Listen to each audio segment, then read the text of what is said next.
Good morning. Welcome to Daily Journal Newsbreak, sponsored by Renaissance Bank. Today is Thursday, September 27th, and I'm your host, Elizabeth Walters. We're going to take a look at today's top news and sports stories across Northeast Mississippi, but first we'll start with your weather forecast. And there is a flood warning for the Tombigbee River at Town Creek until this afternoon.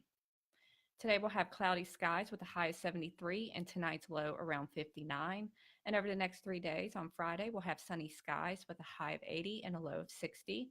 Saturday, partly cloudy with a high of 82 and a low of 60. And on Sunday, partly cloudy with a high of 86 and a low of 68. And now we're going to take a look at some of today's top headlines.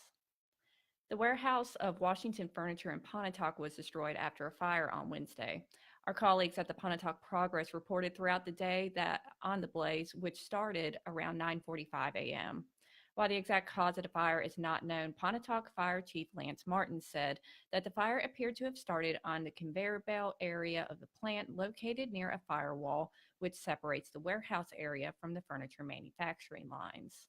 Martin also said that the furniture plant's sprinkler system was working, but the magnitude of the fire quickly escalated.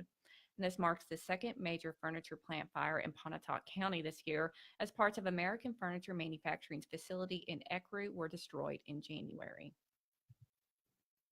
And Mississippi Insurance Commissioner Mike Chaney was on hand for the 22nd annual Health Link Managed Care Conference on Wednesday, discussing evolving health insurance access issues in the state. Chaney said that he is particularly concerned about the financial health of rural and independent hospitals. And since 2010, 5 hospitals in the state have closed, and 4, including Gilmore Memorial and Amory, have filed for bankruptcy protection. Among Mississippi's 19 county-owned independent hospitals, an auditor's report found that only 5 were considered in excellent or good financial health during the 2016 fiscal year. A majority of these troubled hospitals are in the Delta and Southwest Mississippi. Chaney also said that the department has been closely tracking regulatory developments on association health plans and short-term plans.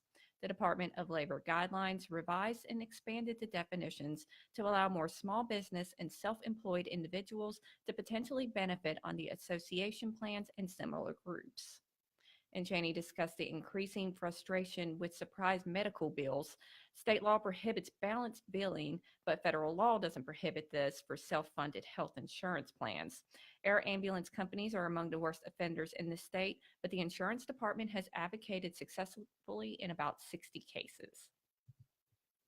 And Tupelo City Council heard updates on a $14 million renovation in addition to the BancorpSouth Arena and Conference Center, and plans have been trimmed due to rising construction costs. Drafts from last year called for an additional 15,000 square feet of conference space, but according to the arena's executive director, Todd Hunt, at least 1,500 square feet of that additional space will be cut in order to stay within budgeted limits. The current conference center has around 10,000 square feet of usable space, so even a slightly deflated expansion should double the facility's size. Mayor Jason Shelton said if they're going to do the project, the city needs to move pretty fast as project costs could continue to rise. Bonds will be issued to finance the expansion, and the new debt will not require a tax increase. And in sports, Calhoun City and Philadelphia will square off tonight in a rematch of last season's 2A quarterfinal. And things are a lot different for this matchup as the Wildcats have struggled to replace 3 of its big offensive weapons from last year, and Philadelphia had an early season coaching change after Bobby Hall resigned 2 games into the season.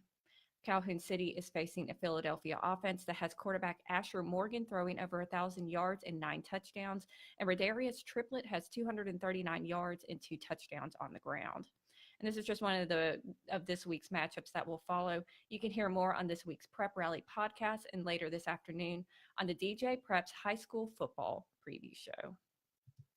And I'll do it for Newsbreak on this Thursday. Don't forget that this show is just one of the many online offerings, courtesy of the Daily Journal, that gets you news off the page and on the go. Each story discussed today on Newsbreak can be found in your Daily Journal or online at djournal.com, where you can find a new episode of Newsbreak each weekday morning. Thanks for joining us. I'm Elizabeth Walters, and have a great day.